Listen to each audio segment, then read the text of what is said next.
Comedy item വേറെ അല്ലേ? അടുത്ത ഐറ്റം ദാ പിടിച്ചോ. വേദിയിലെത്തുന്നു നമ്മുടെ സ്വന്തം രാജേഷ് കൊട്ടാരത്തിൽ, ഹരി ഉദിമൂട് ആൻഡ് രാജേന്ദ്രൻ ചേട്ടൻ. വേറെ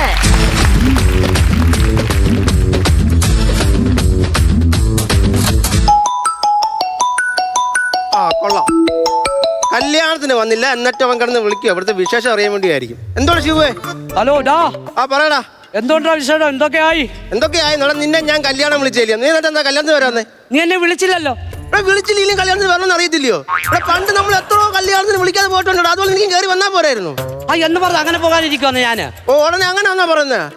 എലിപ്പനി 5 മണിക്ക്, വെളുപ്പിന് 5 മണിക്ക് ഞാൻ എഴുന്നേറ്റിട്ട് ആദ്യം ഞാൻ നോക്കിയത് നിന്നെയാ. നീ എവിടെ പോയി കിടക്കുമായിരുന്നു? എടാ നീ വിളിക്കാതിനോണ്ടല്ലേ ഞാൻ വരാഞ്ഞത്. അങ്ങനെ എടാ നീ എന്റെ കല്യാണത്തിന് നീ വരുവോ? ഞാൻ വരും. നാണമില്ലടാ വിളിക്കാത്ത കല്യാണത്തിന് വരാൻ. നിനക്ക് നാണമില്ലല്ലോടാ വിളിക്കാത്ത കല്യാണത്തിന് വരാൻ. പറച്ചിലാടാ ഈ പറയുന്നേ. ഒരു കാര്യം ചെയ്യാം, ഇവിടെ ഭയങ്കര വിഷയം. നിനക്കറിയത്തില്ല എന്റെ അമ്മാവിന്റെ കാര്യം. ആ കട്ടിലിന്റെ കാര്യമാണോ? കട്ടിൽ ഇവിടെ ഒന്നും പറയണ്ട. പാരമ്പര്യമായിട്ട് ഞങ്ങൾ ഈ കുടുംബത്ത് ഒരാണൊരുത്തൻ കല്യാണം കഴിച്ചു കഴിഞ്ഞാൽ ഈ പുരയിടത്തുള്ള വൃക്ഷം വെട്ടി കട്ടിൽ കെട്ടി അതിനകത്തേ കിടക്കാമെന്നാണ് അമ്മാവൻ പറയുന്നത്. അല്ലെങ്കിൽ അമ്മാവിന് ദോഷമോ മരണം വരെ സംഭവിക്കുന്ന പറയുന്നത്. എനിക്കറിയാമോ ഇങ്ങനെ കുറെ ചിട്ടാവട്ടങ്ങൾ. രാവിലെ പോയിട്ടുണ്ട് കട്ടിലും കൊണ്ടുവരാനെ കൊണ്ട്. എടാ വരുവോ? വരും. ഒരു 10,000 രൂപ എന്റെ അക്കൗണ്ടിലൊന്നും അവിടെ പൈസ ഇല്ലടാ. റേഞ്ചും ഇല്ല. ഹലോ ഹലോ ഹലോ ദൂരം നമ്മളല്ലോ.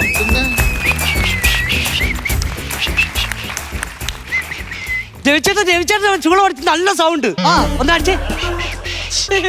എനിക്ക് ഇത്രേ ഉള്ളൂ. ഒന്നടിച്ചേ. അടുത്ത ഞാനേ. അടുത്ത ജയിച്ചേട്ടൻ. അല്ല, ഇവിടെ എന്തോത്തിന് വന്നതാ? നമ്മൾ കട്ടിൽ പണിയില്ലേ? എനിക്കിട്ട് പണിയാനല്ലേ, നടക്കാങ്ങോട്ട്. കാലത്ത് ഇതുകൊണ്ട് എന്നെ കൊണ്ട് ചുമ. അയ്യോ മോനെ, ഇത് കട്ടില് പണിയാനുള്ളതല്ലയോ? കട്ടില് പണിയാ? അപ്പൊ ഇതൊരു പണിഞ്ഞില്ലേ? ഇത് ഇല്ല, ഇതൊക്കെ എപ്പം പണിയാനാ? ഇപ്പൊ പണി പ്രഗത്ഭനായ മേശിരിയല്ലയോ? പോന്നു ഇങ്ങോട്ട് വാ മേശിരി. ഇവിടെ ഇടത്. ഞാനൊരു കാര്യം പറഞ്ഞേക്കാം. ഞാൻ കല്യാണം കഴിച്ച് വീണു നാളെ രാവിലെ 8 മണിയാകുമ്പോൾ അവള് ഗൾഫിന് പോകും. 8 മണി ഗൾഫിന് പോകുമ്പോൾ ഇവിടെ 6 മണിക്ക് ഇവിടെ വീട്ടിൽ നിന്ന് പോകും. അതിന്റെ മുമ്പ് ഇവിടെ ശാന്തി മുഹൂർത്തം നടത്തണം. ഇത് കാര്യങ്ങളൊന്നും പറഞ്ഞു കൊടുത്തില്ലയോ? ഞാൻ പറഞ്ഞു കൊടുക്കാം. മേശിരി ഇങ്ങോട്ട് വാ. ഞാൻ പറയാം. ഈ പുള്ളി എന്നോടൊന്നും പറഞ്ഞില്ല. ഇതുവരൊന്നും പറഞ്ഞില്ല. കാരണം ഈ തടി ഞാൻ കഴിഞ്ഞ ആഴ്ച വീട്ടിലുണ്ടായിരുന്നു. ഇത് പണിയാൻ സുഖമായിട്ട് പണിയാന്ന് പറഞ്ഞപ്പോ ഈ മൈഗ്രെയിൻ തലവേദന വന്നിട്ട് ഞാൻ ആകെ പട പ്രശ്നത്തിലായിരുന്നു. അങ്ങനെ പണിക്ക് പോകാതെ വീട്ടിൽ ഞാൻ 3 ദിവസം അങ്ങനെ മെനക്കെട്ടില്ല. ആ സമയത്തേക്ക് പണിയായിരുന്നല്ലോ. ഇതിപ്പോ വിവരമൊന്നും ഞാൻ അറിഞ്ഞില്ല. മേശിരി ഞാൻ പറഞ്ഞുതരാം. മേശിരി, ഞങ്ങളുടെ വീട്ടില് ഒരു ചെറുക്കന്റെ കല്യാണം നടന്നു കഴിഞ്ഞാൽ അതിനൊരു ശാന്തി മുഹൂർത്തം ഉണ്ട്. അത് ചെയ്യണമെങ്കിൽ ഞങ്ങളുടെ അയ്യത്ത് നിൽക്കുന്ന തേക്ക് വെട്ടി അത് കട്ടിലുണ്ടാക്കി അതിനകത്ത് വേണം ഇത് നടത്താൻ. വാശിയുടെ ഒന്നും കാര്യമല്ല. അതുകൊണ്ട് ഞാൻ ഒരു കാര്യം പറയാം, പെട്ടെന്ന് ഇത് പണിയണം. അത് പണിതില്ലെങ്കിൽ ഞാൻ മരിച്ചു പോവാന്ന്. അയ്യോ, ഇപ്പൊ എത്ര വയസ്സുണ്ട്? ഇപ്പൊ 75 വയസ്സ്. ആ തേക്ക് അവിടെ നിക്കത്തില്ലായിരുന്നു. പെട്ടെന്ന് പണിയണേ, ഞാൻ ഉള്ള സമയം പോവാണേ. സംഭവം ഇതുപോലെ നമ്മൾ അറിയുന്നില്ലല്ലോ. അവള് വിളിയും കേൾക്കുന്നില്ല. അമ്മാവാ മേശിരി ഇപ്പൊ തരാ. മേശിരി, ഞാൻ ഒരു സംശയം ചോദിച്ചോട്ടെ. ഈ പറങ്കാവിനകത്ത് കട്ടില് പണിഞ്ഞാൽ നിൽക്കുവോ? പിന്നെ കേടാകത്തില്ലയോ? സംശയം എന്തുവാ? അപ്പൊ വറവന് കൊള്ളത്തില്ലേ? കൊള്ളാം. ഇന്ന് കത്തുവോ? അത് എനിക്കറിയത്തില്ല. നിങ്ങൾ എവിടെയെങ്കിലും ഒരിടത്ത് നിന്ന് പറ, ശരിയാക്കാൻ നോക്കൊള്ള സമയം പോയിക്കൊണ്ടിരിക്കുക. പെട്ടെന്നാവട്ടെ. മേശിരി ഒരു കാര്യം കേൾക്കണോ? പത്തനാപുരത്ത് കടക്കാൻ വേണ്ടി ഞാൻ ഒരു പെണ്ണ് കണ്ടേ. എന്നിട്ട് ആ പെണ്ണിന്റെ നാള് പുള്ളിക്കാരന് പറയാൻ പറ്റത്തില്ലെന്ന് പറഞ്ഞിട്ട് ആ കല്യാണം പുള്ളിക്കാരൻ അങ്ങ് മുടക്കി. കൊച്ചിന്റെ നാളെന്തുവാ? അതെന്ത് പറയുന്നത്? രോഹിണി കഴിഞ്ഞൊരു നാളുണ്ടല്ലേ? അതാ എന്റെ വായിക്കകത്ത് കിട്ടാത്ത. അത് ചിലപ്പോ എനിക്കും കിട്ടത്തില്ല. ഇപ്പൊ എങ്ങനെ പറഞ്ഞു തരാം? നിങ്ങളുടെ ഭാഗ്യം എന്ന് പറഞ്ഞാൽ ആന്നോ? അല്ല, ഞാൻ കുഞ്ഞുങ്ങളെ ഞാനൊരു കാര്യം പറയാം. ഞാൻ ഇത്തിരി പ്രായമൊക്കെ ആയി കേട്ടോ. എന്റെ വായിൽ നിന്ന് എന്തെങ്കിലും തെറ്റും കുറ്റമൊക്കെ വന്നു കഴിഞ്ഞാൽ നിങ്ങൾ അങ്ങ് ക്ഷമിക്കണം. അത് ശരി. നിനക്ക് മനസ്സിലായോ? തെറ്റിക്കാനുള്ള പരിപാടിക്കാ നേരത്തെ മുൻകൈ അങ്ങ് എടുക്കുക. പണിഞ്ഞ് കേറ്റിക്കോളെ ഉള്ള കാര്യം ഞാൻ പറയാം. കൺട്രാക്ട് വന്ന് വഴക്ക് പറയുവേ. എനിക്ക് ഞാനിപ്പോ റെഡിയാക്കി തരാം. ഇതെന്തൊരു ഇടപാടാ? എന്റെ പൊന്നും മേശിരി, അമ്മാവന്റെ കൂടെ ഇന്നാ ഞാൻ വളർന്നത്. എന്റെ അച്ഛൻ അങ്ങ് ഗൾഫിലായിരുന്നു. എന്റെ അച്ഛൻ കല്യാണത്തിന് പോലും വന്നില്ല. ഈ അമ്മാവ് ഒറ്റൊരുത്തം കാരണം. അത് ഞാൻ പറഞ്ഞുതരാം. ഇവന്റെ അച്ഛൻ ഇത്തിരി മറവിയുള്ളതാ. ഞാനും പുള്ളിക്കാരനൂടെ ഗൾഫിൽ ജോലി ചെയ്യുന്നത്. അപ്പൊ ഇങ്ങോട്ട് വരാൻ നേരത്ത് പുള്ളിക്കാരൻ്റെ അടുത്ത് ഞാൻ പറഞ്ഞു, ഞാൻ അങ്ങ് പോവാ, നിങ്ങൾ അങ്ങ് വരണമെന്ന് പറഞ്ഞു. പുള്ളിക്കാരന് മറവി ഉണ്ടായതുകൊണ്ട് പുള്ളിക്കാരന്റെ പാസ്പോർട്ട് ഞാൻ എടുത്തോണ്ട് വന്നു. അതൊരു തെറ്റാണോ മേശിരി? ഒരിക്കലും തെറ്റല്ല. അതൊരിക്കലും ഒരു തെറ്റല്ല. ഞാനൊരു കാര്യം ചെയ്യട്ടെ. ഈ ചെറുക്കനെ ജവിച്ചാരനെ ഉപദ്രവിക്കാൻ വല്ലതും ചെയ്തിട്ടുണ്ടോ? അടിച്ചിട്ടുണ്ടോ? അയ്യോ, എന്റെ കുഞ്ഞ് എന്നെ ഇതുവരെ ഒന്നും ചെയ്തിട്ടില്ല. അതെന്താ താമസിക്കുന്ന ഞാൻ ആലോചിക്കുന്നു. അതുപോലത്തെ നാശം ഇയാള്. ഒന്നാമത്തെ കാര്യം വേറെ സംഭവമുണ്ട്. ഈ എന്റെ കല്യാണം നാളിന്റെ എന്തോ പ്രശ്നം ഉണ്ടെന്ന് ഈ അമ്മാവൻ പറയുന്നത്. ചെറുക്കന്റെ നാളെന്തുവാ? ചെറുക്കൻ ഭരണിയില. മാങ്ങാച്ചാർന്നാണോ പേര്? മാങ്ങാച്ചാർ ഞാൻ പറഞ്ഞു കേൾക്കണം. ഈ നാളിന്റെ പ്രശ്നം കാരണം ഈ പെണ്ണിന്റെ തന്ത കല്യാണത്തിന് എതിരായിരുന്നു. അത് ശരി. പിന്നെ ഞാൻ അവസാനം ഉരുളി കമഴ്ത്തിയ കല്യാണം നടത്തിയത്. ഏതമ്പലത്തിൽ? അമ്പലത്തിലല്ല, പെണ്ണിന്റെ വീട്ടിൽ വലിയൊരു ഉരുളി ഇരിപ്പുണ്ടായിരുന്നു. അതിനകത്ത് അങ്ങനെ ഞാൻ അങ്ങ് കമത്തി വെച്ചിട്ട് ഈ കല്യാണം നടത്തിയത്. കാര്യം അറിയാമോ? അങ്ങനെ സർക്കാർ ജോലിക്കാരനാ, പറഞ്ഞിട്ടൊന്നും ഒരു കാര്യമില്ല. എന്റെ നടത്തിക്കോ ജോലി? പിന്നെ സൂപ്പർ ജോലിയല്ലേ. തകതയിലാരാ? നാടൻ പാട്ടുകാരനാണോ? നാടൻ പാട്ടുകാരനാണോ? താലൂക്ക് ഓഫീസിൽ അത് ഇരിക്കുന്നത്. തകച്ചിൽദാരാ. അത് പറയാനാ പെട്ടെന്നാവട്ടെ. ചെയ്യാന്ന് പറഞ്ഞ ഇത് പറഞ്ഞ കാലിനെന്താ സംഭവിച്ചാ? വെരിക്കോസ് ആയിരുന്നു, മാറി. നിങ്ങളെ കാര്യമല്ലേ, കട്ടിലിന്റെ കാലിന് എന്താ സംഭവിച്ചാ? ഏതാ അത് കുഴപ്പമില്ല, അടിച്ചുകൂടി തന്നാ പോരെ. ഈ 4 കാല് നിങ്ങൾ പണിയത്തില്ലേ? പണി. എന്നിട്ട് ഒരു 4 പട്ടിയല് വേപ്പോട്ട് അടിച്ചു വെക്കണം. 4 കാലിന്റെ സൈഡിലോ? അതെ അതെ. അതെന്തിനാ? വലയിടാനാ. അപ്പൊ ഇതിനകത്ത് കിടക്കുന്ന റംബൂട്ടാനാണോ? പിന്നെന്തിനാ അതിന്റെ വാലിടുന്നത്? കൊതു പ്രശ്നമാന്ന്. കൊതുക് പ്രശ്നമാണോ? ആ. കട്ടിലെ കിടക്കാനോ? അതല്ല, നെറ്റിന്റെ പ്രശ്നം. കൊതുകിന് വരെ നെറ്റോ? നെറ്റ് കെട്ടില് കൊതു കുത്തി പല അസുഖങ്ങളാണ് വരുന്നത്. അത് വരും. അതുകൊണ്ടാണ് നിങ്ങളത് കാര്യം പറഞ്ഞത്. നിങ്ങൾ ഇന്നലെ ഉറങ്ങിയില്ലേ? കണ്ണൊക്കെ ചുമന്ന് കിടക്കുന്നു. ജോ എന്റെ പൊന്നുമോനെ അതൊന്നും പറയില്ല, വലിയൊരു സംഭവം. അസുഖമൊന്നും അല്ല. പിന്നെന്തുവാ മോനെ, ഞാൻ ചോദിക്കട്ടെ, കേരളത്തിലെ ഈ KSRTC ബസ് സ്റ്റാൻഡ് എത്ര എണ്ണം കാണും? ഒരു 150 എണ്ണെങ്കിലും കാണണം. ഉണ്ടല്ലോ. ഇതിൽ ഏതോ ഒരു ബസ് സ്റ്റാൻഡിലെ മൂത്രപ്പരയിൽ എന്റെ ഫോൺ നമ്പർ എഴുതി വെച്ചു. നിരന്തരം കോള് വരുവാ. അത് കാരണം ഈ രാത്രി 10 മണിക്ക് ശേഷമുള്ള കോള് ഞാൻ എടുക്കത്തില്ല. പക്ഷെ ഞാൻ മേസിരെ 10 മണിക്ക് വിളിച്ചപ്പോ മേസിരി എടുത്തല്ലേ. ട്രൂ കോളർ രമണീന്നാ കണ്ടത്. ഇത് എടുക്കാതിരിക്കോ? ഈ സിമ്മാരാ? അത് എന്റെ പെണ്ണുപിള്ളയുടെ ഫോൺ ഉപയോഗിക്കുന്ന ആരാ? ഞാനാ. അവിടെ എനിക്ക് പാളിച്ചല്ലേ ഉണ്ടായത്. പെട്ടെന്ന് പണിയാൻ പറ. രമേ, അവള് വെളിയേക്കുന്നില്ല. അമ്മാവോ മേസിരി ഇപ്പൊ തരാം. തരണേ. തരാമെന്ന് ഞാനല്ലേ ഏറ്റത്. ഒരു കാര്യം ഞാൻ പറഞ്ഞേക്കാം, അവൾ ഇപ്പം കേറി പോയി കഴിഞ്ഞാൽ 2 വർഷം കഴിഞ്ഞാൽ തിരിച്ചു വരത്തുള്ളൂ. ആണോ? 2 വർഷം കഴിഞ്ഞു. ആ, ഇങ്ങോട്ട് പോവലും. നിന്നെ ആന്നാ വിളിച്ച? നീ ഇങ്ങോട്ട് വരാൻ. എന്നെയാന്ന് വിളിച്ച? എന്തുവാ? നമ്മുടെ 7ാം മാസത്തിലേ വയറ് കാണൽ ചടങ്ങിന് പോണ്ടേ? പോണം. അതിപ്പോ ഇത്രയും പേര് വേണം? 10-15 പേര് വിളിച്ചോണ്ട് പോയ പോരെ? 10-15 പേരോ? പിന്നെ ഈ കല്യാണത്തിന് എത്ര പേരെ വിളിച്ച്? കല്യാണം 100-150 പേരുണ്ടായി. എടാ, അതിന്റെ ഡബിൾ ആൾക്കാർ വേണം പോവാൻ. അങ്ങനെയൊക്കെ ചടങ്ങുണ്ടോ? പിന്നെ അത് മാത്രമല്ല, അങ്ങ് ഗൾഫിലല്ലേ പോണ്ടേ? നമുക്ക് പ്ലെയിൻ വിളിക്കണ്ടേ? നിങ്ങൾ അവിടെ ഇങ്ങനെയൊക്കെ ചടങ്ങുണ്ടോ ഈ പറയുന്നൊക്കെ? ഞാനൊരു കാര്യം ചോദിക്കട്ടെ, നിങ്ങൾ എത്ര പേര് പാനാ? 300 പേരെങ്കിലും. 300 പേര്. നിങ്ങൾ എന്തോ വിട്ടികളാ? 2 ഫ്ലൈറ്റ് തികയുമോ? ഒരു 5-8 ഫ്ലൈറ്റ് വിളിച്ചു കൂട്ടുന്നേ. അത്ര പേര് അവിടെ ചെന്നിറക്കാം. അത് തന്നെയല്ല, നമ്മൾ ഈ പറയുമ്പോൾ അവിടെ ചെന്ന പടപടാന്ന് ട്രെയിനൊക്കെ ഫ്ലൈറ്റും താക്കാനുള്ള സ്ഥലമൊന്നും അവിടെ ഇല്ല. കാര്യമുണ്ട്. അതുകൊണ്ട് മര്യാദക്ക് അവിടെ നിന്ന് പണിയാൻ നോക്ക്. ഞങ്ങളുടെ കുടുംബക്കാരും സംസാരിക്കുമ്പോൾ അതിന്റെ ഇടയ്ക്ക് കയറി സംസാരിക്കും. ഇതൊക്കെ ഇവിടെ എന്തോ പിരിഞ്ഞു. ഇവിടെ എന്തോ പിരിഞ്ഞു. ഒരു ഗ്ലാസ് പാല് പിരിഞ്ഞതായിരിക്കുന്നു ഇവിടെ. അല്ല, ഞാനൊരു കാര്യം ചോദിച്ചോട്ടെ? ഇതൊക്കെ ചോദിക്കാൻ ഞാനല്ലേ ഇവിടെ. എന്താ ചോദിക്കാത്തെ? ആഴ്ച കഴിയട്ടെന്ന് വിചാരിച്ചിരിക്കുക. അല്ല മോനെ, ഇവിടെ എന്തോ പിരിഞ്ഞ്. മിക്കവാറും നമ്മൾ രണ്ടും കൂടെ പിരിയും. മിക്കവാറും ഇങ്ങനെ പോയി കഴിഞ്ഞു. കട്ടില് പണിഞ്ഞ് നിങ്ങൾ ഏത് ഭാഗത്ത് ഇടാനുള്ള പരിപാടിയാണ്? കട്ടിൽ എവിടെ ഇടാ നോക്കട്ടെ. മേസിരി ഇങ്ങോട്ട് വാ. മേസിരിക്ക് കാര്യങ്ങൾ അറിഞ്ഞൂടെ? അറിയാം. എന്നാ പറഞ്ഞോ. നമുക്ക് പടിഞ്ഞാറിട്ടാലോ? പടിഞ്ഞാറോ? വടക്കിടാ. എന്തിനാ വെറുതെ വടക്കിടുന്നത്? വടക്കിടുന്ന കാര്യമാണോ പറഞ്ഞേ? വടക്കോട്ടിടാന്ന്. അതിനൊക്കെ നല്ല ഞാൻ അങ്ങനെ തെക്കോട്ട് എടുത്താലോ? തന്നെയാന്നോ? അല്ലെന്ന് കട്ടിലിന്റെ തല ഇങ്ങനെ തെക്കോട്ട്. മേസിരി അങ്ങനെ ഇങ്ങനെ നടന്നു പോകുമ്പോഴേ ഈ മുട്ട കണക്കറി അതിനകത്ത് തട്ടത്തില്ലയോ? അത് തട്ടും. അങ്ങനെ ഒരു കാര്യം ചെയ്യും. എന്റെ പൊന്നു മേശരി, കട്ടിലിപ്പോ എങ്ങനെ കിടക്കുന്നത്? ഞാൻ പറയാം, ഇപ്പൊ ഇങ്ങനെ കിടക്കുവാ ഇത്. അങ്ങനെ കിടന്ന കുഴപ്പമുണ്ടോ? പിന്നെ പ്രശ്നമില്ല, അങ്ങോട്ട് നീക്കി ഇടാലോ. ഒന്നാമത് ഈ വീട് വെച്ചതേ ദോഷം. സ്ഥാനം ശരിയല്ല. സ്ഥാനം അതാ ഞാൻ പറഞ്ഞത്. ഇത് അത് വന്ന് കയറിയപ്പോഴേക്ക് മനസ്സിലായി സ്ഥാനം ശരിയല്ല. ഇത് ആര് പറഞ്ഞു? ഇത് ശരിയല്ല, എനിക്കറിയാമല്ലോ. നിങ്ങൾക്കറിയാം സ്ഥാനം നോക്കാൻ നോക്കേ. എനിക്കറിയാമോ നമ്മുടെ പാരമ്പര്യം. എന്റെ പൊന്നുമോനെ നിനക്കറിയാൻ വയ്യാത്തത് കൊണ്ടാ. ഈ ഭൂപടത്തിൽ ഇന്ത്യയുടെ സ്ഥാനം ഉണ്ടല്ലോ, അത് നിശ്ചയിച്ചത് എന്റെ അപ്പൂപ്പനാ. പിന്നെ അല്ലാതെ അത് വരച്ച് ഇതിവിടെ മതിയെന്നും പറഞ്ഞിട്ട് ഒരു ഭംഗിക്ക് വേണ്ടി ശ്രീലങ്കയെ കൂടെ കെട്ടി തൂക്കി കേട്ടോ. ഇത്രയും ചെയ്തത് എന്റെ അപ്പൂപ്പനാ. ആള് മോശമാണോ? അല്ല അല്ല അല്ല. പിന്നെ ഇത്രയും ചെയ്തപ്പോ ഒരു 10 രൂപ കാശ് കൊടുക്കാവോ? ആരാ? ഈ ഇന്ത്യക്കാര് കൊടുക്കണ്ടേ? കൊടുക്കണം. പിന്നെ അവിടെ നിന്ന് നടന്ന് കേരളത്തിൽ വന്ന് രാജേന്ദ്രന്റെ കടയിൽ നിന്നാ കട്ടൻ ചായ കുടിച്ചത്. അതും കടം. പിന്നെ അബദ്ധം പറ്റിയിട്ടില്ലെന്ന് പറഞ്ഞില്ല, പറ്റി. ടൈറ്റാനിക്കലിന്റെ ഏറ്റവും അടിപ്പടി ഇച്ചിരി കനം കുറഞ്ഞു പോയി. അത് ചെന്നൊന്നിടിച്ചു. അങ്ങനെ ഒരു സായിപ്പ് ശാപം കിടപ്പുണ്ട്. പിന്നെ എത്ര പേരാ മരിച്ചത്? അത്ര പാരമ്പര്യം. പണിയാൻ നോക്ക് രമേ. അവള് വെളിയേക്കുന്നില്ല. അമ്മാവോ ഇപ്പൊ തരാമെന്ന് പറഞ്ഞില്ലയോ? ഞാനൊരു കാര്യം ചോദിക്കട്ടെ? ഞാനൊരു സംശയമായി ചോദിക്കുന്നത്. ഈ കട്ടിൽ നിങ്ങൾ എവിടെ ഇടുന്നു? പിന്നെ എനിക്ക് അതാ ഡൗട്ട്. എവിടെ ഇടുന്നു? എനിക്കറിയാമല്ലോ. കണക്കും കാര്യങ്ങളും അറിയുന്ന മേശരിയല്ലോ. മേശരി കിട്ടൂടെ? അങ്ങനത്തെ ഇടാം. ഞാൻ ചോദിക്കാം, എന്തായാലും സ്ഥാനം ആദ്യം നമ്മൾ കണ്ടുപിടിക്കണം. ഒരു കാര്യം ചെയ്യും. സമയം ഇത്ര 2 മണിയാവുന്നുണ്ട്. എനിക്ക് ഇത് കഴിഞ്ഞിട്ട് രാവിലെ നമുക്ക് ഗൾഫിന് കയറി പോകാനുള്ളതാ. നിങ്ങൾ എങ്ങനെ പണിയാൻ നോക്ക്. ഞാനൊരു കാര്യം ചെയ്യട്ടെ? ഇവളിപ്പോ ചെന്ന ഉടനെ അങ്ങ് വിളിക്കുവോ നിന്നെ? അല്ലെന്ന് അങ്ങോട്ട് വിളിക്കുവോ? ഞാൻ ഇപ്പോഴേ പോകത്തില്ല. ഇല്ലയോ? ഇല്ല. പിന്നെങ്ങനെ നിങ്ങൾ എങ്ങനെ ജീവിക്കും? മേശരി, ഞാനൊരു കാര്യം പറയാം. എനിക്കാണെങ്കിൽ ഒരു വൈകാരികമുണ്ട്. എന്തുവാ പ്രശ്നം? എനിക്കാണെങ്കിൽ ഇങ്ങനെ നിൽക്കാൻ കൂടുതൽ നേരം പറ്റത്തില്ല. അത് മാത്രമല്ല, ഇതെല്ലാം കൂടെ ചുമന്നോണ്ടല്ലേ ഞാൻ വന്നത്. എനിക്ക് അതുകൊണ്ട് ഇങ്ങനെ നിൽക്കാൻ വയ്യ. എനിക്ക് എവിടെങ്കിലും ഒന്ന് കിടക്കണമെന്നുണ്ട്. അതൊക്കെ ഞാൻ മയങ്ങുവാന്നും പറഞ്ഞത് പണി ചെയ്യാതിരിക്കരുത്. കറക്റ്റായിട്ടും കൃത്യമായിട്ടും ആ ജോലി ചെയ്ത് പറഞ്ഞോട്ടോ. ഇല്ലെങ്കിൽ എന്റെ ചെറുക്കന്റെ ശാന്തി മുഹൂർത്തം നടക്കത്തില്ലേ ദൈവമേ. ഞാനൊരു സംശയം ചോദിച്ചോട്ടെ. നമ്മളിവിടെ വന്നിട്ടേ ഈ ചെറുക്കൻ ഒരു പന്ന ചെറുക്കനല്ലേ? എന്റെ ചെറുക്കനെ കുറിച്ച് അനാവശ്യം പറഞ്ഞത്. മേശിരി എടുത്ത് എന്തോ ചെയ്തെന്നോ? എടാ നമ്മളിവിടെ വന്നിട്ട് ഇത്രയും നേരമായി. എടാ ഒരു കട്ടൻ ചായ ഇടരുതോ? അതൊരു ശരിയാ. അല്ല ഞാൻ നിന്നോട് ചോദിക്കുക. എന്നോട് ഇത്ര പ്രായമായിരിക്കുന്നേ. പിന്നെ അതെന്താ ഇടാത്തെ? അത് ഇട്ട് തരും. അവനോട് പറഞ്ഞാൽ മതി. മേശിരി ഒരു കാര്യം ചെയ്ത് പണിയാൻ നോക്കും. ഞാൻ ഒന്ന് കിടക്കാൻ പോവാ. ഒന്ന് മയങ്ങിക്കോ. ഞാൻ വിളിക്കാം കേട്ടോ. വിളിക്കണം. സമയം എന്തോടാ? എല്ലാരും കിടന്നു. ശാന്തി മുഹൂർത്തം നല്ലതുപോലെ നടക്കണേ ദൈവമേ. ഓ പണിയുവാ. മേശിരിയേ ഇവിടെ ഉണ്ട്. അത് നടക്കട്ടെ.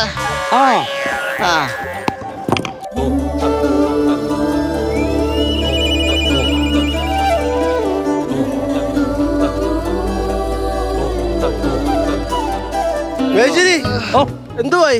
7:30. അതല്ല കട്ടില് പണിഞ്ഞിട്ട് എന്തുവായെന്ന്? ഒന്നും അതിങ്ങനെ കിടക്കുന്നു. ഇതുവരെ പണിഞ്ഞില്ലയോ? പണി എന്ന് പറഞ്ഞാൽ എനിക്കും ഇല്ലയോ ക്ഷീണമൊക്കെ? എന്റെ ഫോൺ ഇത്രയും മിസ് കോൾ അടിച്ചിട്ട് ഞാൻ അറിഞ്ഞില്ലയോ? എന്തുവാ അവള് പറഞ്ഞ് വിളിച്ചോണ്ടിരിക്കുവല്ലേ. അവിടെ ഫോൺ കിട്ടുന്നില്ലയോ? അവിടെ അമ്മായും വിളിച്ചിട്ടുണ്ട്. എന്താ അമ്മായി വിളിച്ചു വെച്ചെന്ത് പറഞ്ഞു? ഹലോ അമ്മായി, ഞങ്ങൾ കിടന്ന് ഉറങ്ങിപ്പോയി. കഥന് കുറ്റിയിട്ട് സൗണ്ട് കേൾക്കാൻ പറ്റിയില്ല. പോയോ അവള്?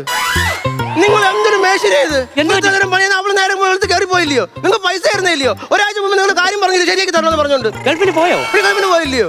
നിങ്ങൾ ചെറുക്കാൻ കിടന്ന് എന്നോട് ചൂടാന്നാണ്ടോ? ഈ തടി എന്റെ നേരത്തെ വന്നായിരുന്നു ഈ കുഴപ്പമുണ്ടായിരുന്നോ? ഞാൻ അതെന്നെ പറഞ്ഞു വെക്കത്തില്ലായിരുന്നോ? അമ്മാവാ മോനെ ഇപ്പൊ ശരിയാക്കി തരാം. കട്ടില് പണി തൊട്ട് തീർന്നതുമില്ല, ഭാര്യയാണെ പോവുകയും ചെയ്തു. സ്കിറ്റ് എന്തായിന്ന് നമുക്കറിയാം. എങ്ങനെ ഉണ്ടായിരുന്നു മക്രു ചേട്ടാ സ്കിറ്റ്? ഹരി നമസ്കാരം. കുറെ നാളായി നമ്മൾ കണ്ടിട്ട്. നല്ലായിരുന്നു. നല്ലൊരു കൺസെപ്റ്റ്. ഈ പറഞ്ഞ പോലെ തന്നെ പെണ്ണിന് പെട്ടെന്ന് പോവുകയും വേണം, ഇങ്ങനെ ഒരു ചടങ്ങുമായിട്ട് കട്ടിലുണ്ടാക്കുകയും വേണം. ആ ഒരു തോട്ട് നല്ലായിരുന്നു. നിങ്ങളുടെ പ്രോഗ്രാംസ് എല്ലാം ഈ പറഞ്ഞ പോലെ തന്നെ ഇങ്ങനത്തെ ഒരു റൂട്ടല്ല സാധാരണ.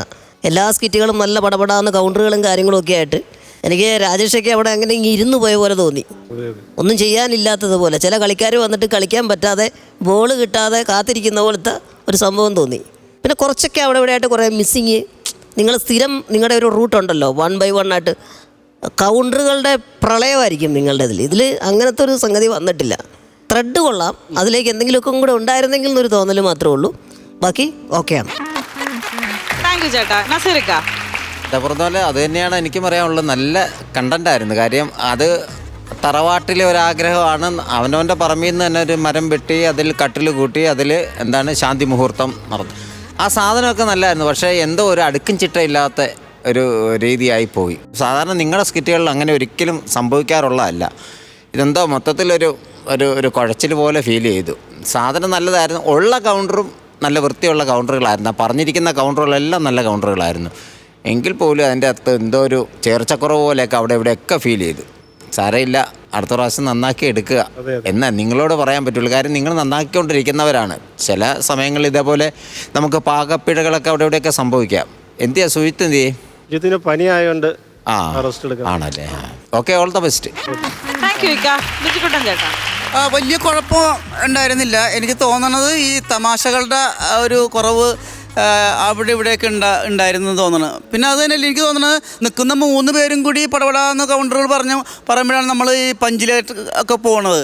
എനിക്ക് തോന്നുന്നു ഹരിയാണ് കുറച്ചും കൂടി ലീഡ് ചെയ്ത് കുറേ കൗണ്ടറുകൾ ഉണ്ടായിരുന്നതും ചിരിക്കാനുണ്ടായിരുന്നതും. ആ ഹരിയുടെ ഒപ്പം തന്നെ നിങ്ങൾ രണ്ടുപേരും കൂടിയും ഇൻക്ലൂഡായിട്ട് തമാശകൾ വന്നിരുന്നെങ്കിൽ നിങ്ങളുടെ പഴയ സ്കിറ്റ് പോലെ തന്നെ വന്നേനെ.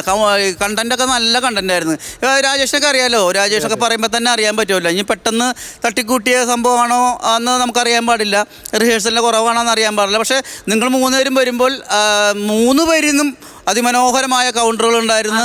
ബിജുക്കുട്ടൻ ചേട്ടാ, ഒരു സംഭവം എന്താന്ന് പറഞ്ഞാൽ ഇപ്പൊ ഈ സ്കിറ്റ് അത്ര അത്രയ്ക്ക് ഇവരുടെ എപ്പോഴും ഉള്ളൊരു റേഞ്ച് എത്താത്തതിന് കാരണം റിഹേഴ്സൽസിന് അധികം സമയം കിട്ടിയിട്ടില്ല. നമ്മുടെ സുജിത്തേട്ടന് ഡെങ്കു ആണ്. അപ്പൊ അതുകൊണ്ട് അല്ലേ റിഹേഴ്സലിന് ടൈം കിട്ടിയിട്ടില്ല. രാജേന്ദ്രനെ ഇന്നലെ രാത്രി 9:00 നമുക്ക് ഫ്രീ ആയിട്ട് കിട്ടിയത്. അല്ല അങ്ങനെ എന്തെങ്കിലും റീസൺ ഉണ്ടാവും, അല്ലെങ്കിൽ പിന്നെ നിങ്ങൾ അങ്ങനെ ചെയ്യാറില്ല. സമയക്കുറവിന്റെ തന്നെ ആയിരിക്കുള്ളൂ, അല്ലെങ്കിൽ നിങ്ങളോട് പറഞ്ഞു തരേണ്ട ആവശ്യമില്ല. ജനങ്ങൾക്കും അതറിയാവുന്ന കാര്യമാണ്. അപ്പം അങ്ങനെ എന്തോ പ്രശ്നങ്ങളുണ്ട്. അല്ലെങ്കിൽ ക്ലൈമാക്സ് ഒക്കെ ഒരിക്കലും നിങ്ങളിൽ നിന്ന് പ്രതീക്ഷിക്കാത്ത സാധനമാണത്. കാരണം ഒരടിയിൽ നിർത്തുക എന്ന് പറഞ്ഞാൽ പണ്ടത്തെ കാര്യമാണത്. അതൊന്നുമില്ലാതെ നിർത്തുക എന്നൊക്കെ പറഞ്ഞാൽ അത്രയൊക്കെ സംഭവങ്ങളുള്ളൂ. സമയത്തിൻ്റെ കുറവായിരിക്കാം. പിന്നെ ഒരു ഡിസോർഡറിങ് ഉണ്ടായിരുന്നു ഇതിനകത്ത്, ഒരു അച്ചടക്ക ഇല്ലായ്മ. അത് ഈ പറഞ്ഞ കൂട്ട് നമുക്ക് പെട്ടെന്ന് കിട്ടിയത് കൊണ്ടും റിഹേഴ്സലിൻ്റെ കുറവ് കൊണ്ടൊക്കെ ആയിരിക്കണം. അത് കുഴപ്പമില്ല, അടുത്ത പ്രാവശ്യം ഗംഭീരമാക്കിയാൽ മതി, പറയണമെന്നില്ല. Okay okay, all the best. Bijukuttan ചേട്ടാ, അപ്പൊ നമുക്ക് മാർക്ക് പറഞ്ഞ് സ്റ്റാർട്ട് ചെയ്യാം. ചേട്ടൻ പറഞ്ഞോളൂ ആദ്യം. ഞാനൊരു 12 മാർക്ക് കൊടുക്കാം. 12,000. നസീർക്കയോ? ഞാനൊരു 10,000. ഓക്കെ, അപ്പൊ 12ഉം 10ഉം 22,000 രൂപയാണ് ഇതുവരെയുള്ള ടോട്ടൽ. ഇപ്പൊ അജയേട്ടൻ റിവീൽ ചെയ്യുന്നതായിരിക്കും. ചേട്ടാ, അപ്പൊ നമ്മുടെ ഈ ടീമിലെ സുജിത്ത് എത്രയും പെട്ടെന്ന് സുഖം പ്രാപിച്ച് തിരിച്ചു വരട്ടെ. Get well soon, സുജിത്തേട്ടാ. We miss you. Okay, അപ്പം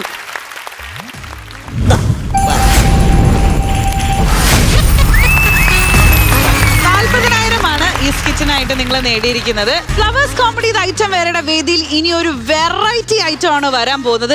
എനിക്ക് ഉറപ്പാണ് നിങ്ങൾ എല്ലാവരും ഞെട്ടും. അതെന്താ? അതായത് നമ്മൾ പത്തനംതിട്ടയിൽ ഓഡിഷൻ നടത്തിയല്ലോ, ആ ഓഡിഷനിൽ നിന്നും നമ്മൾ കണ്ടെടുത്ത ഒരു മുത്താണ് അടുത്തതായിട്ട് ഈ വേദിയിൽ വരാൻ പോകുന്നത്. നമ്മൾ ഒരു ഫിഗർ ഷോ ആണ് കാണാൻ പോകുന്നത്. അപ്പം താരം ഇത്തിരി വൈറലൊക്കെയാണ്. ഞാൻ എന്തായാലും വേദിയിലേക്ക് സ്വാഗതം ചെയ്യട്ടെ. Let's welcome Sandeep Manisha.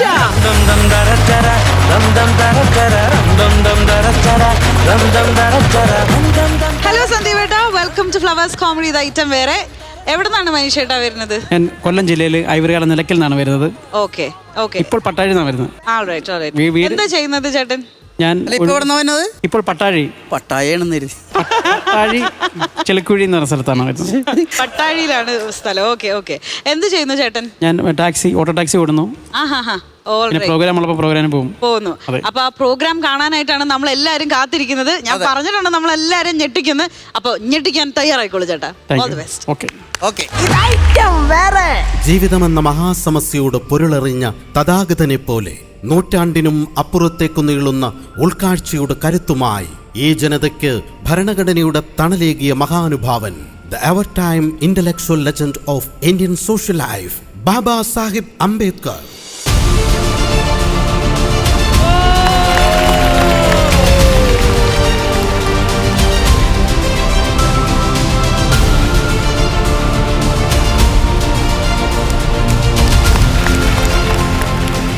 Now, reading this paragraph in the light of the cabinet mission's statement, or reading it even in the light of the resolution passed by the Congress at its Wardha session, I must confess that I am a great deal surprised at the absence of any reference to the idea of the grouping of the province. So far as I am personally concerned, I do not like the idea of grouping. I like a strong, united center.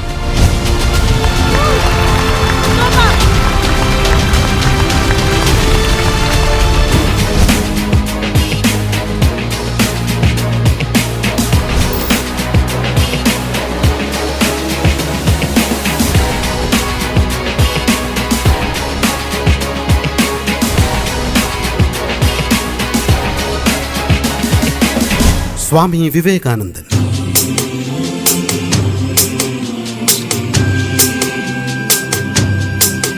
കാലം 1893. തീവ്രമായ യുദ്ധങ്ങൾ കൊണ്ട് മാത്രമല്ല, എന്റെ പ്രിയപ്പെട്ട സഹോദരീ സഹോദരന്മാരെ എന്ന ഒറ്റ അഭിസംബോധന കൊണ്ടും ഈ വിശ്വം ജയിക്കാമെന്ന് കാണിച്ച് ഭാരതീയനായ ഒരു യുവാവ് ലോകത്തിനു മുന്നിൽ അത്ഭുതങ്ങളുടെ പറുദീസയായ അമേരിക്കയിലെ ചിക്കാഗോയിൽ തല ഉയർത്തി നിന്നു. ഭാരത ചരിത്രം കണ്ട തേജസ്വിയായ യുവയോഗിവര്യൻ സ്വാമി വിവേകാനന്ദൻ. അതിരുകളില്ലാത്ത സ്നേഹത്തിന്റെ മഹാമാനവിക സാഗരത്തിലേക്ക് ഒഴുകിയെത്തുന്ന കൈവഴികളാണ് മതങ്ങളെന്നും അവയുടെ പേരിൽ നാം പോരടിക്കുകയല്ല, ആ അനന്യതകളെ സ്നേഹബോധത്തിന്റെ ആഘോഷമാക്കണമെന്ന് പഠിപ്പിച്ച മഹാമനീഷി. കന്യാകുമാരിയുടെ പ്രഭാത സായന്തന ശോഭകളിൽ ഇപ്പോഴും അലയടിക്കുന്നുണ്ട്. ചെവിയോർത്താൽ ആത്മബോധത്തിന്റെ അകനിറവിലേക്ക് ആ ശബ്ദം ഇടമുറിയാതെ. സ്വാമി വിവേകാനന്ദൻ. ഞാൻ ശ്രീരാമകൃഷ്ണ പരമഹംസദേവന്റെ തത്വദർശന സംഹിതകളും ആർഷഭാരത സന്ദേശവും പ്രചരിപ്പിക്കാൻ തീർത്ഥാടനം നടത്തുന്ന ഒരു സന്യാസി. ഈശ്വരനിലേക്ക് എത്തിച്ചേരാൻ ഒരു വഴി മാത്രമല്ല ഉള്ളത്, പല വഴികളുണ്ട്. ഏത് രൂപത്തിൽ ദൈവത്തെ ആരാധിച്ചാലും എല്ലാ ദൈവങ്ങളും ഒന്നാണെന്ന മഹാപൊരുൾ ഉൾക്കൊള്ളുന്നു. ലോകത്തെ ആദ്യത്തെ സമത്വ ദർശന മുദ്രാവാക്യം ഭാരതത്തിൽ നിന്ന് പിറവികൊണ്ട മഹാമന്ത്രമായത് ലോകാ സമസ്ത സുഖിനോ ഭവന്തു.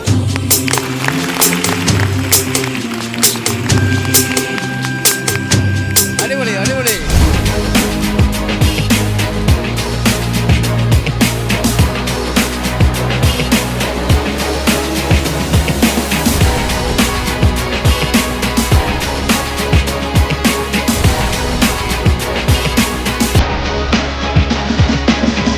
ജയൻ.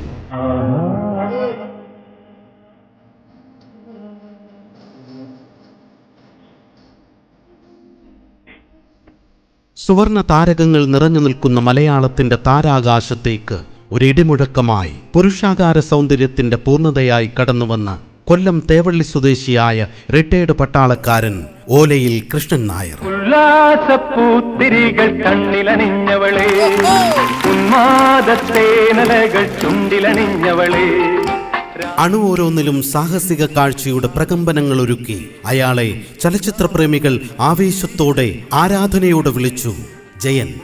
കഥാപാത്രങ്ങളുടെ പൂർണ്ണതയ്ക്കായി അതികഠിനമായ ആക്ഷൻ രംഗങ്ങളിൽ പോലും സാഹസികതയുടെ ഏതറ്റം വരെയും പോകുമായിരുന്ന ധീരതയുടെ ആ ആൾ രൂപത്തെ ഒരു ഹെലികോപ്റ്റർ തുമ്പുലച്ച കോളിളക്കത്തിലൂടെ നമുക്കെന്നേക്കുമായി നഷ്ടപ്പെട്ടെങ്കിലും ഇന്നും ആധുനികതയുടെ ഈ ജൻസി കാലത്തിലും ഒരു നിമിഷത്തിന്റെ സാന്നിധ്യം ഒന്നുകൊണ്ടുപോലും രോമാഞ്ചമായി മാറുന്ന മലയാളത്തിന്റെ ആദ്യത്തെ ആക്ഷൻ ഹീറോ ജയൻ.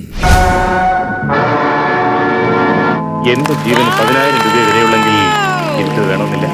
ഞാൻ നിങ്ങളോടൊപ്പം ഉണ്ടെങ്കിൽ നിങ്ങൾക്ക് പലതും നേടാൻ കഴിയും. പൊന്മുട്ടയിടുന്ന താറാവിനെ കൊന്നാൽ പൊന്മുട്ടയുമില്ല, താറാവുമില്ല. നിങ്ങൾ ബുദ്ധിമാനാണെന്നാണ് എന്റെ വിശ്വാസം. എന്തു പറയുന്നു?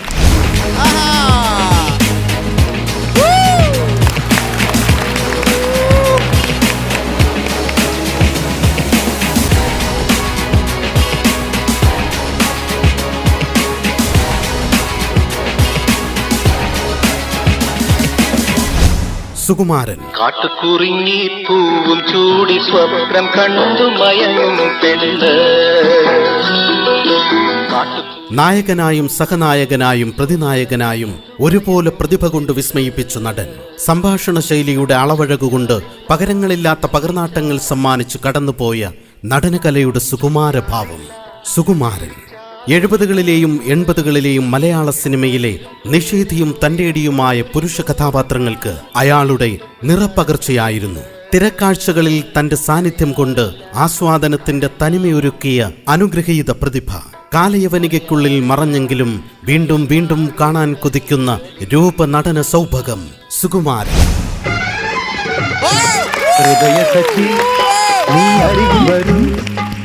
കനവുകളിൽ നീ മധുപകരു. മോന്റെ പേരെന്താ? ഞങ്ങൾ ഒരുപാട് പോലീസുകാരെ തല്ലിയ കേസുള്ളതാ.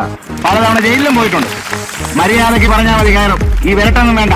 ഞാനാണെങ്കിൽ CI റാങ്കിൽ കുറഞ്ഞ ഒരുത്തനോട് സംസാരിച്ചിട്ട് തന്നെ കാലം ഒരുപാടായി. രാഗമനോഹരി നീ അണയുമ്പോൾ മമമിഴികളിൽ ഒരു പുതുമലർ വിടരുകയായി.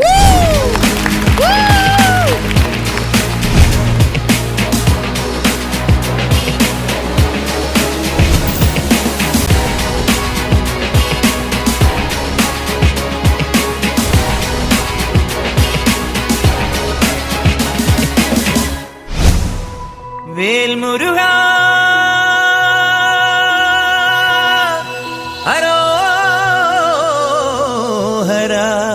Lieutenant colonel Padmashri Bharat Mohanlal.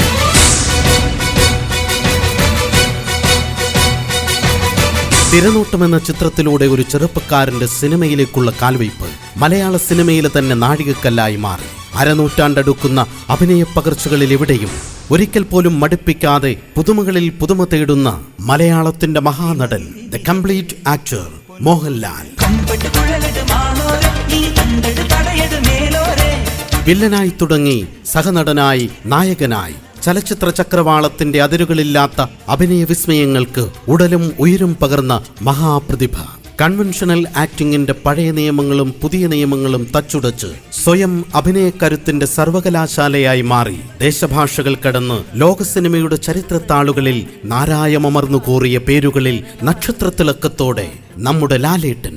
തൊഴുകൈ കൂപ്പിയുണരും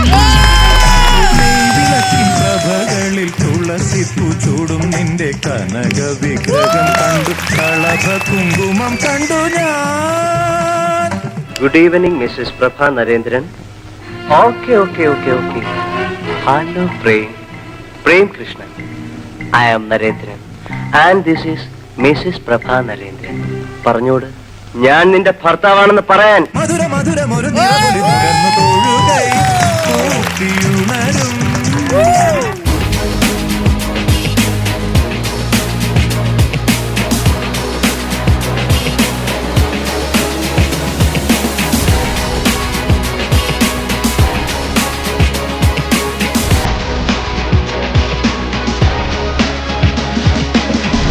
ദിലീപ്.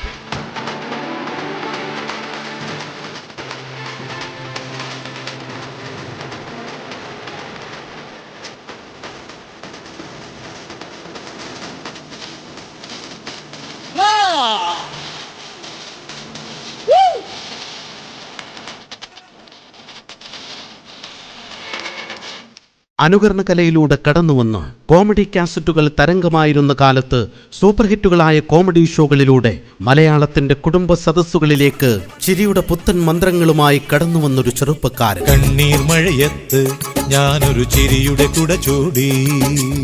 സഹസംവിധായകനായി മലയാള സിനിമയിലേക്കെത്തി. പിന്നീട് ചെറിയ വേഷങ്ങളുടെ ചില മിന്നലാട്ടങ്ങൾ. ഒടുവിൽ കാലത്തിന്റെ കടന്നുപോക്കിൽ ചിരിയുടെ ചിത്രവസന്തമൊരുക്കിയ സൂപ്പർ ഹിറ്റ് കുടുംബ ചിത്രങ്ങളിലൂടെ അയാൾ മലയാളത്തിന്റെ ജനപ്രിയ നായകനായി. അനുകരണവേദിയിൽ നിന്നുമെത്തി മലയാള സിനിമയുടെ സിംഹാസനങ്ങൾ കീഴടക്കി വിജയ ചൈത്രയാത്ര തുടരുന്ന ചിരിയുടെ കൊച്ചി രാജാവ്, ജനപ്രിയ നായകൻ ദിലീപ്.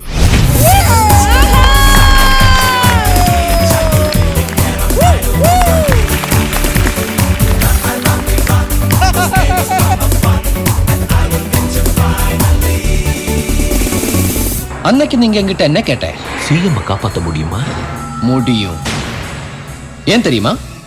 ஐ am Moosa, CID Musa.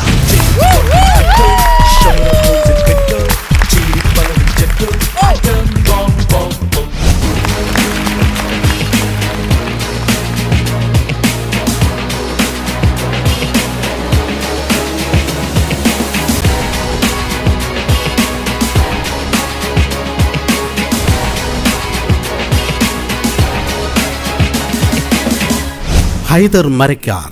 Mister Marar,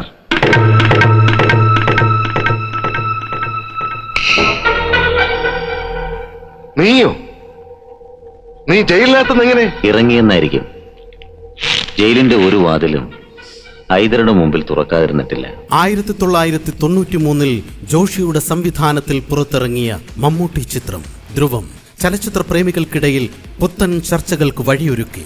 megastar മമ്മൂട്ടിക്കും Suresh ഗോപിക്കും Chiyaan വിക്രമിനും ജയറാമിനുമൊപ്പം വില്ലനായി അരങ്ങു നിറഞ്ഞാടിയ ഒരാൾ പ്രേക്ഷകരുടെ ഇഷ്ടം നേടി നിവർന്നു നിന്നു.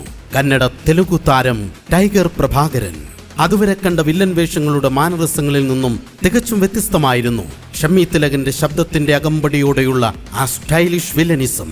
ധ്രുവം എന്ന മലയാളത്തിലെ എക്കാലത്തെയും ഇതിഹാസ വിജയ ചിത്രത്തിലെ നായകർക്കൊപ്പം തലയെടുപ്പുള്ള അപൂർവ പ്രതിനായക പൂർണ്ണതയായി ഇന്നും നിറഞ്ഞു നിൽക്കുന്ന കഥാപാത്രം ഹൈദർ മരക്കാർ.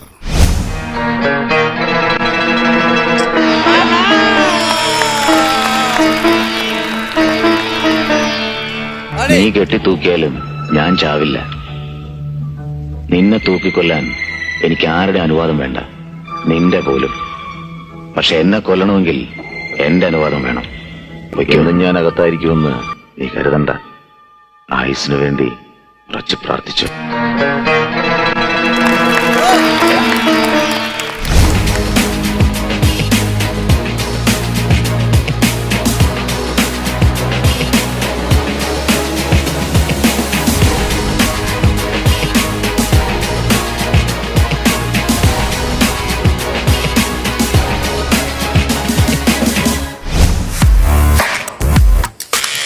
മഹാനടൻ മമ്മൂട്ടിയുടെ മലയാള സിനിമയിലേക്കുള്ള മടങ്ങിവരവിന് വഴിയൊരുക്കിയ ന്യൂഡൽഹി എന്ന ജോഷി ചിത്രത്തിൽ മമ്മൂട്ടിയുടെ ജി കൃഷ്ണമൂർത്തി എന്ന കഥാപാത്രത്തിന്റെ പ്രതികാര പൂർത്തീകരണത്തിനൊപ്പം നിന്ന് വിഷ്ണുവിനെ ആർക്കാണ് മറക്കാൻ കഴിയുക? വിഷ്ണു എന്ന കഥാപാത്രത്തെ ഉജ്ജ്വലമാക്കിയത് തമിഴകത്തിന്റെ പ്രിയതാരമായ ത്യാഗരാജൻ ആയിരുന്നു. താരാനുകരണത്തിൽ സന്ദീപ് മനീഷി എന്ന കലാകാരന് ഏറെ അനുമോദനങ്ങൾ നേടിക്കൊടുത്ത വേഷപ്പകർച്ചയാണ് ത്യാഗരാജന്റേത്. സംഭാഷണ ഗരിമയിലൂടെയും അഭിനയ തികവിലൂടെയും ഒരു കാലഘട്ടത്തിന്റെ ആവേശമായി മാറിയ Thyagarajan.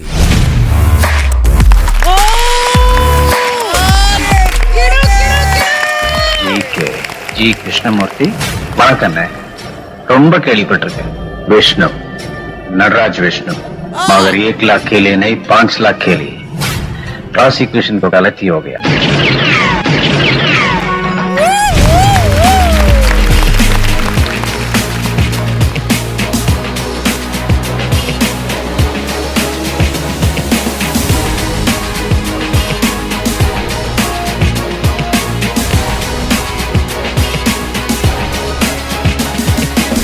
APJ Abdul Kalam.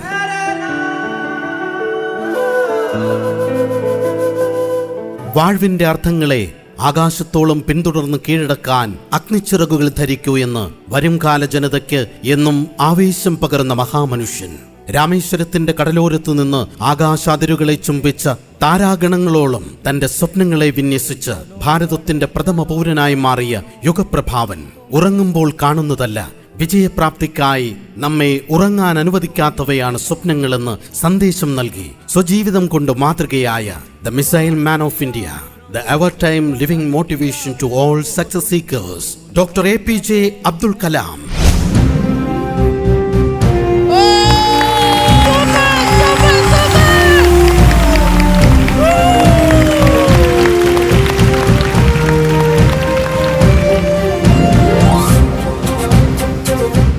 Ladies and gentlemen, I am indeed delighted to be with the honorable members of the European Parliament on the occasion of the Golden Jubilee year of the European Union.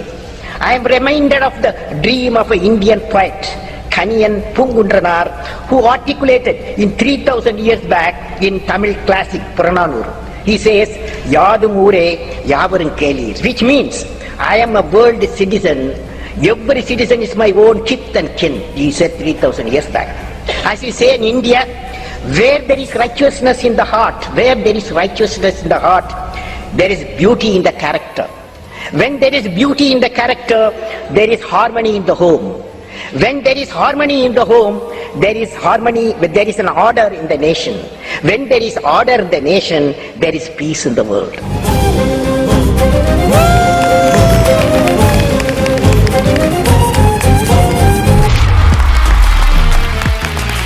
സന്ദീപേട്ട, hats off, hats off. എന്റെ പൊന്ന്, ഒരു രക്ഷയില്ല. ബിജുക്കുട്ടൻ ചേട്ടാ, നമ്മളിങ്ങനെ രോമം അല്ലെ goosebumps ആയിട്ട് അവിടെ ഇരിക്കുകയായിരുന്നു. തീർച്ചയായിട്ടും ഓരോ സ്റ്റാറുകൾ വരുമ്പോഴും നമ്മൾ കരുതുന്ന ഒരടിക്ക് മുന്നിലല്ലാണ്ട് ഒരു കാരണവശാലും താഴെ പോയിട്ടില്ല. ആ ഹൈപ്പ് നമ്മൾ സ്കിറ്റ് പോകുമ്പോൾ എങ്ങനെയാണ് ക്ലൈമാക്സ് വരുന്നത്, അതേപോലെയാണ് 1, 2, 3 എന്ന് വന്ന ഏറ്റവും അവസാനം വരെയുള്ള ഗംഭീരം ഉണ്ടോ. ഗംഭീരം, ഒന്നും പറയാനില്ല. നമ്മൾ കുറേ ഫിഗർ ഷോ കണ്ടിട്ടുണ്ട്, പക്ഷേ ഏറ്റവും അപ്ഡേറ്റഡ് ആയിട്ടുള്ള സംഭവമാണിത്. ഭയങ്കരം. സുകുമാരൻ സാറൊക്കെ ഒരു രക്ഷയിലായിരുന്നു കേട്ടോ ചേട്ടാ.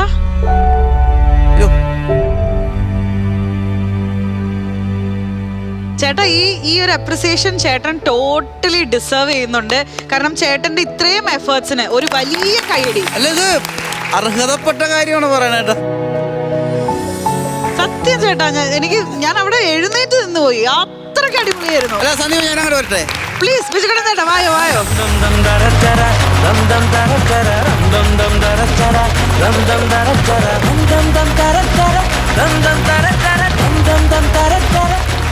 ഗംഭീരം കേട്ടോ. കാരണം നമ്മളൊന്ന് വന്ന് കെട്ടിപ്പിടിച്ചില്ലെങ്കിൽ ഒരു കലാകാരൻ എന്ന നിലക്ക് അവിടെ ഇരിക്കാൻ പറ്റില്ല. അത്രക്ക് മനോഹരമായിരുന്നുണ്ടോ. നമ്മള് ഒരു ഹൈറ്റ് വെച്ചിട്ടാണ് ഇത്രയും വലിയ ഹൈറ്റും ചെറിയ ഹൈറ്റൊക്കെ കാണിക്കണത്. അത് ഭയങ്കര നമ്മളെ അങ്ങോട്ട് ത്രസിപ്പിക്കല്ലേ. പിന്നെ സ്വാമി വിവേകാനന്ദൻ വന്നപ്പോൾ എല്ലാരും അത് എന്റെ ദൈവമേ ചേട്ടാ, എനിക്ക് ഒന്നും പറയാനില്ല. അത്രയ്ക്ക് അടിപൊളിയായിരുന്നു. സ്റ്റാറുകളൊക്കെ ഒരു രക്ഷയില്ലട്ടാ.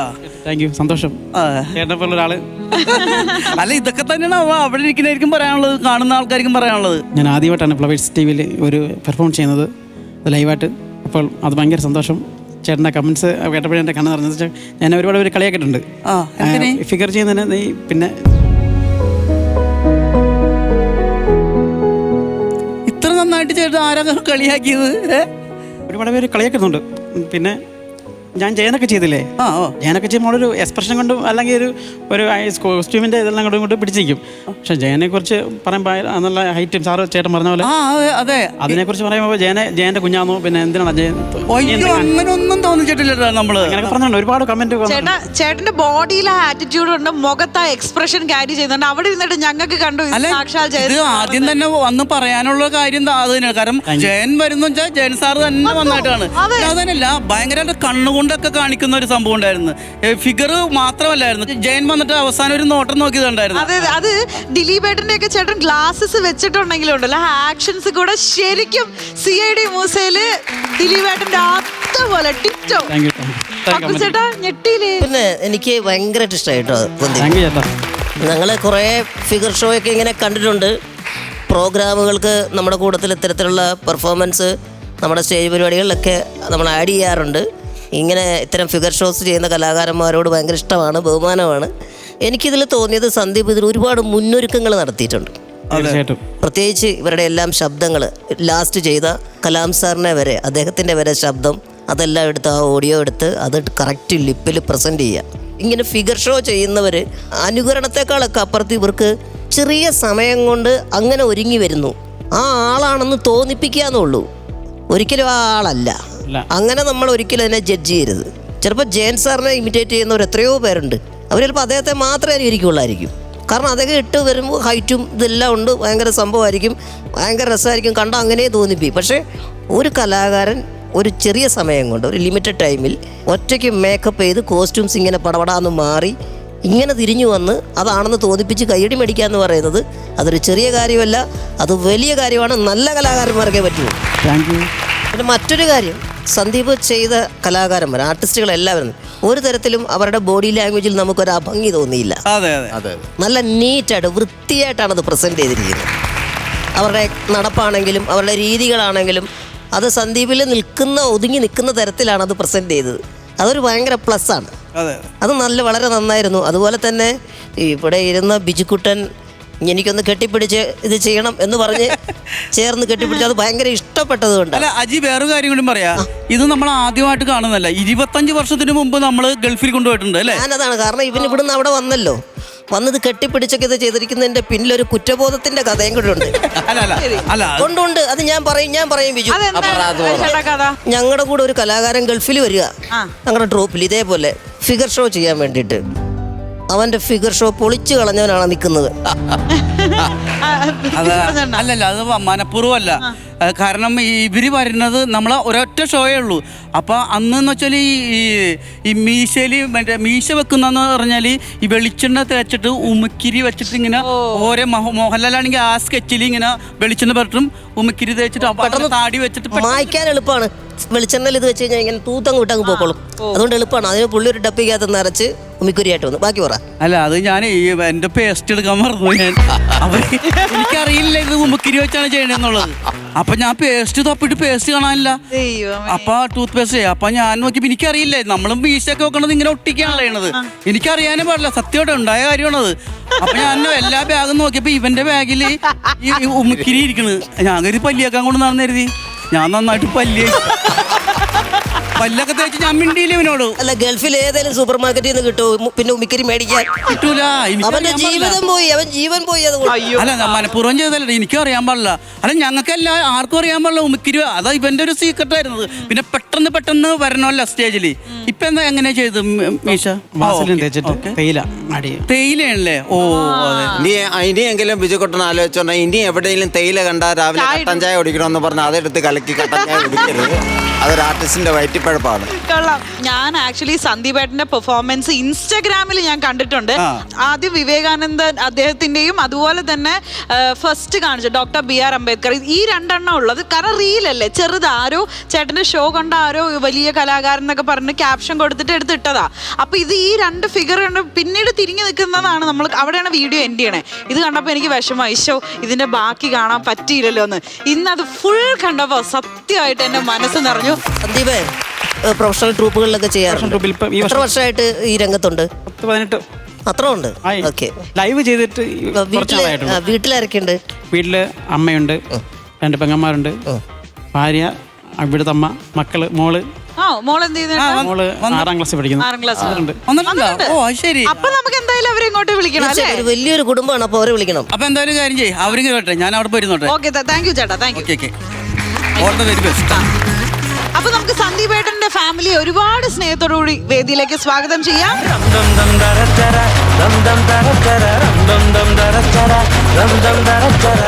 ഹലോ ചേച്ചി. ഹലോ. ഹായ് മോളു. ഒന്നൊന്ന് പരിചയപ്പെടുത്തോ, എന്താ ചേച്ചിയുടെ പേര്? എന്റെ പേര് അനിഷ. അനുഷ പോസ്റ്റ് ഓഫീസിൽ വർക്ക് ചെയ്യാം, പോസ്റ്റ് വുമൺ ആയിട്ട്. മോളുടെ പേരെന്താ? എന്റെ പേര് ആദ്യ സന്ദീപ്, ഞാൻ 6ാം ക്ലാസ്സിൽ പഠിക്കുന്നു. ആദ്യം ഇതുപോലെ എന്തെങ്കിലും സ്റ്റേജിലൊക്കെ പെർഫോം ചെയ്യോ? റീൽസ് ചെയ്യും. റീൽസ് ഒക്കെ ചെയ്യും. അത് ശരി, അടിപൊളി. അല്ല, ലോകത്ത് ആദ്യമായിട്ടാണ് ഒരു ജോലിയുടെ ടൈം എന്ന് പറഞ്ഞാൽ 20-25 മിനിറ്റ്. ആ 25 മിനിറ്റിനുള്ളിൽ 25 പാൻറ്റും 25 ഷർട്ടും മാറി ജോലി ചെയ്യുന്ന ഒരേ ഒരു ജോലിയേ ഉള്ളൂ, അത് ഈ ഫിഗർ ഷോ ജോലിയാണ്. ഇത്ര ടൈമിങ്ങിൽ അത് മാറി കറക്റ്റായിട്ട് വരിക, അതിന്റെ അടുക്കി വെച്ചിരിക്കുന്നത് 1 by 1 ആയിട്ടല്ലേ. റിസ്ക് ഉള്ള ജോലി തന്നെയാണ് കേട്ടോ. ചേട്ടൻ എങ്ങനെയാ ഈ ക്യാരക്ടേഴ്സ് ഒക്കെ സെലക്ട് ചെയ്യുന്നത്? ലൈക്ക് നമ്മൾ തന്നെ ഒരു നോക്കും, മുഖം വെച്ച് നോക്കുമ്പോഴേ, ഫോട്ടോ ഒക്കെ എടുത്ത് നോക്കുമ്പോൾ നമുക്ക് തോന്നുവാണെങ്കിൽ അങ്ങ് ചെയ്യും. അതാ വീട്ടിൽ ചെയ്ത് നോക്കും, ആരും ഇല്ലാത്തപ്പോ. എന്നിട്ട് കൊള്ളാമെങ്കിൽ നമ്മളൊന്ന് വിളിച്ച് കാണിക്കും. അല്ലെങ്കിൽ ആദ്യമേ നെഗറ്റീവ് പറഞ്ഞു കഴിഞ്ഞാൽ നമുക്ക് പറ്റത്തില്ല ചെയ്യാൻ. ഫൈനലാകുമ്പോ കാണിക്കും. വൈഫിന് ഏത് ഫിഗറാണ് ഏറ്റവും കൂടുതൽ ഇഷ്ടം? ചെയ്യുന്നതെല്ലാം എനിക്ക് ഇഷ്ടമാണ്. നിങ്ങളുടെ ലവ് മാരേജ് ആണോ? അതെ. അത് ഏത് ഫിഗർ കണ്ട് ലവ് ആയതാ? അല്ല, കല്യാണ സമയത്ത് ജയൻ മാത്രമേ ചെയ്യുന്നുള്ളൂ. നീ ഫിഗറെ ഉണ്ടായിരുന്നുള്ളൂ അല്ലേ? കഴിഞ്ഞിട്ടാ ബാക്കിയുള്ളത്. ചേച്ചിയുടെ ഫേവറേറ്റ് ഏതാണ് ചേട്ടൻ ചെയ്യുന്ന ഫിഗർ ഷോ? അംബേദ്കർ ഇഷ്ടമാണ്, CD മൂസ ഇഷ്ടമാണ്, സുകുമാരൻ. വൈഫ് ഇത്രയും പറഞ്ഞില്ലേ, മോളും ഒന്ന് പറഞ്ഞു ആരായിരിക്കും ഏറ്റവും ഇഷ്ടം മോൾക്ക്? വിവേകാനന്ദൻ. വിവേകാനന്ദ സ്വാമിയാണ് ഏറ്റവും ഇഷ്ടം. സൂപ്പർ. ചേച്ചി എന്തെങ്കിലും പാട്ട് പാടും അല്ലെങ്കിൽ സ്റ്റേജിൽ ഇതേപോലെ എന്തെങ്കിലും? അങ്ങനെയൊന്നുമില്ല. ഇല്ല, ആസ്വദിക്കും നല്ലതുപോലെ അല്ലേ? സപ്പോർട്ട് സപ്പോർട്ടാണ്. റീൽസ് ഒക്കെ ചെയ്തിട്ട് ആദ്യമേ എന്നെ കാണിക്കും. അപ്പൊ കുറേയൊക്കെ ചെയ്ത് നോക്കിയിട്ടുണ്ട്. ചെയ്തിട്ട് ഈ പറ്റാത്തതൊക്കെ ആയിട്ട് വന്നിട്ടുണ്ട്. അപ്പോൾ ഞാൻ പറയാം അത് വേണ്ട, അത് ചെയ്യണ്ട എന്ന് പറഞ്ഞു കഴിഞ്ഞാൽ പിന്നെ അത് നോക്കത്തില്ല. പിന്നെ എന്തെങ്കിലും ഒരു മാച്ച് തോന്നിക്കഴിഞ്ഞ് കഴിഞ്ഞാൽ പിന്നെ പുള്ളിക്കാരന് ഉറക്കം പോലും ഇല്ല. പിന്നെ അത് എങ്ങനെങ്കിലും ഡെവലപ്പ് ചെയ്ത് പിന്നെ അതിൻ്റെ കോസ്റ്റ്യൂം റെഡിയാക്കി എടുക്കും. അതിൻ്റെ ഓഡിയോ യൂട്യൂബിൽ പല സിനിമകളൊക്കെ അവരുടെയൊക്കെ സിനിമകളിരുന്ന് ഇങ്ങനെ ഇരുന്ന് കാണും രാത്രിയിലെല്ലാം. ഉറക്കമില്ലാതിരുന്ന് അതിനുവേണ്ടി ഒരുപാട് വർക്ക് ചെയ്തിട്ടുണ്ട് ഇവിടെ വരെ എത്താൻ വേണ്ടിയിട്ട്. അതുകൊണ്ട് ഭയങ്കര അഭിമാനമാണ് എനിക്ക്. തീർച്ചയായിട്ടും നമുക്കും ഒരുപാട് സന്തോഷം സന്ദീപേട്ട. നമ്മൾ ശരിക്കും എൻജോയ് ചെയ്തു അല്ലേ? ഓഡിയൻസ് എൻജോയ് ചെയ്തില്ലേ? അപ്പൊ ഈ വലിയ കലാകാരന് ഒരു വലിയ കൈയ്യടി നമുക്ക് കൊടുക്കാം. സന്ദീപേട്ട, കളിയാക്കലുകളെയൊക്കെ മറികടന്ന് ഇന്ന് ചേട്ടൻ ഈ ഒരു ഫ്ലോറിൽ നിൽക്കുകയാണ്. ഇനിയും ചേട്ടൻ്റെ യാത്ര ഇങ്ങനെ മുകളിലേക്ക് തുടരുന്നതായിരിക്കും. അപ്പോൾ കൂടുതൽ സ്റ്റേജസ് കിട്ടട്ടെ. ഒരുപാട് ദൈവം എന്നും അനുഗ്രഹിക്കട്ടെ കേട്ടോ. ഒരുപാട് സന്തോഷം കേട്ടോ കാണാൻ പറ്റിയതിൽ.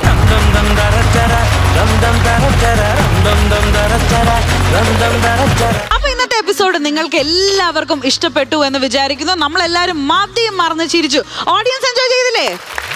ഓക്കെ, കാര്യക്കാർ എൻജോയ് ചെയ്തില്ലേ? അടിപൊളി. അപ്പൊ നമുക്ക് വീണ്ടും അടുത്ത എപ്പിസോഡ് ഇതിലും അടിപൊളിയാക്കാം. അപ്പൊ വീണ്ടും നമുക്ക് കാണാം. അതുവരേക്കും till then, this is me Meenakshi Sudhi signing off from Flowers Comedy. ഇത് ഐറ്റം വേറെ. Good night.